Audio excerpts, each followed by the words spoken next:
Well, hello there, Missy, Jacob said as he gave a mock bow to the newest guest on his ship. Winet looked up at the man, her brain, already stressed by the ship she was previously on having been assaulted and captured, took a moment to recognize the features of the individual in front of her.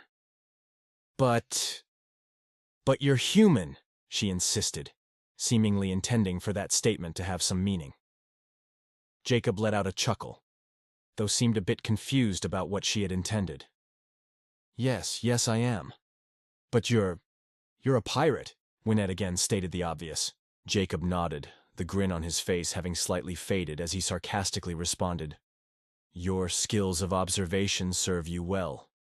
But humans aren't allowed to be pirates, Winet insisted. Ah, there it was. She made her point, at last. Mate, Jacob leaned in menacingly. I'm a pirate. Breaking the law is kinda our thing.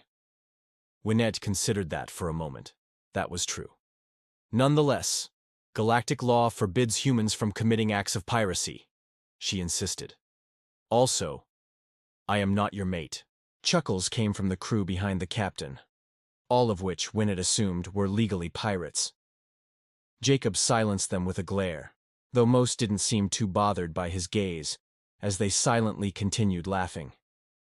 Again, pirate, he replied, adding some theatrical hand gestures to his repertoire as he gestured to himself.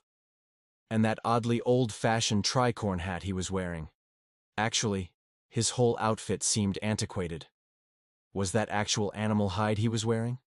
The hat seemed to be made of a similar material. If it was an imitation fabric, it was a good one to Winet's eye. Realizing her logical responses regarding galactic law were getting her nowhere, Winet asked the only question she could think of.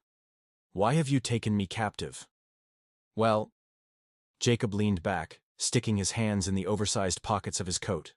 Seriously, when did humans begin wearing that as spacefaring attire? How would it ever protect them from a vacuum?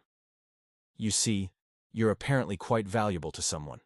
So valuable that they would go out of their way to hire an illegal human pirate to capture you. I thought the contract was for her head? One of the crewmen behind Jacob muttered, causing Jacob to flash a glare at them. This time, all who saw it shrank under his gaze. And there it is, Winet thought as she watched the interaction. Yes, she was aware that it was precisely because human pirates constantly changed the terms of their contracts at a whim that even the various pirate groups throughout the galaxy elected to sign a treaty with the Galactic Union to bar humans from piracy. It was giving them a bad name, after all. On the surface of it, that would seem to have little real effect. It's not like it would actually prevent a human from turning to piracy after all. However, that treaty stipulated that the pirates wouldn't allow humans to use the shipyards and stations throughout the galaxy that were controlled by pirates, if unofficially. Nor would other pirates come to their aid or offer them protection. It also allowed the pirates to collect any bounties on the heads of human pirates, with a sort of no-questions-asked guarantee. Once again, on the surface at least, that would seem to have effectively neutralized human piracy. They could theoretically be hunted by their own without any repercussions, and theoretically couldn't dock in most ports. However, what was on display here was an example of exactly why this treaty had ultimately proven ineffective. Humans were terrifying. If Winet had to give a reason why, it was their body language. For starters, they were often experts at reading the body language of other species, even the famously stoic, to everyone else, Huldak. At the same time, however, their own body language was more expressive or more intense than others.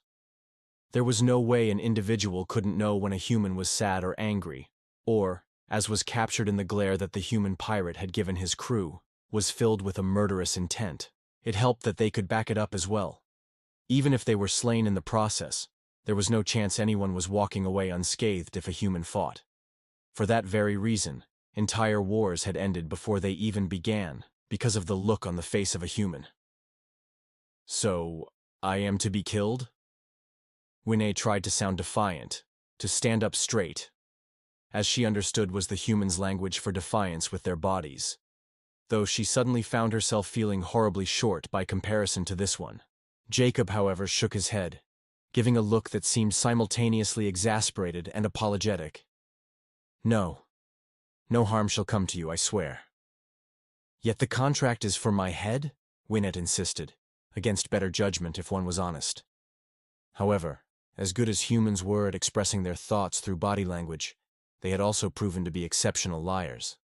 She believed the term they used was poker face, the ability to either mask what they truly felt, or even use their body language to deliberately mislead others.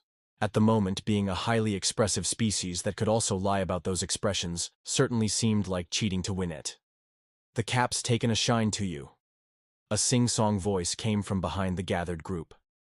Most of the crew immediately tensed, but then relaxed as a sense of realization set in as they turned towards the newcomer.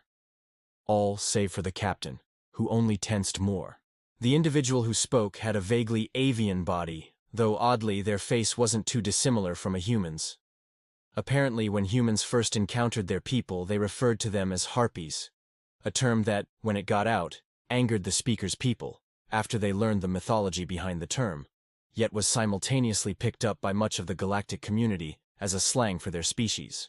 Winet could understand why, since their proper name of Aluiziruaduabalsian was simply too much of a mouthful. By comparison, harpy was much faster, and less prone to miscommunication, due to the sing-song language of the Aluiziruaduabalsian being so specific in pitch and pronunciation that a slight mispronunciation could apparently mean anything from an invitation to mate to saying you wanted to slaughter their family and defecate on the corpses. One advantage the Aluiziruaduabalsian had, however, was that they weren't nearly as afraid of humans as the other races of the galaxy. Despite their flowery language and sing-song voices, they actually spoke rather frankly when properly translated. Humans seemed to enjoy this more than one might expect, and a strange kinship had formed between the two species. They formed such a steadfast alliance that it was increasingly difficult to tell where the borders of human space ended and the borders of Aluizir. Harpy space began, and vice versa. Winet struggled to turn her mind back to the present, as the aforementioned captain attempted to argue. "That's not," he fruitlessly began. "Oh, don't pretend you haven't been eyeing me up and down like a piece of meat for the past week or so." The Harpy interrupted. Some of the other crew members seemed to want to make themselves scarce at this, as though this was a conversation they were not meant to overhear and might have a significantly negative impact on their life expectancies. "And her people are considered beautiful by your species standards. Don't pretend the only reason she still breathes is anything other than wanting in her pants." They took a look at Winet. "Eva suit. Besides, you just said so yourself. You want her as your mate." For some reason, despite the uncomfortably cool atmosphere of the pirate vessel, Winet found herself feeling very hot. And what was that rhythmic thumping she suddenly heard? "That's just classic pirate lingo," Jacob countered indignantly, his face turning a few shades more red as he spoke. "I told you that. And your reference for that is a small collection of movies that were made centuries ago, and were already centuries outdated when they were made." The Harpy argued. "And do you think I haven't noticed that I'm the only other person on this ship you've called mate?" Jacob seemed as though he was about to object, but the Harpy cut him off by raising a feathered limb, then turned towards Winet. "Our esteemed captain has spoken. You'll be fine. Humor his futile reproductive desires if you wish, or don't. You'll be fine either way. Or all three. It's not like your two species can reproduce with each other. Anyway, he's given you his word. You'll survive this, so you will. The rest of the crew—" They glanced at the others, who immediately began departing under their glare, despite not having been verbally dismissed. "Are rough around the edges, but they won't go against me or the captain. Just don't do anything stupid, and you should be fine.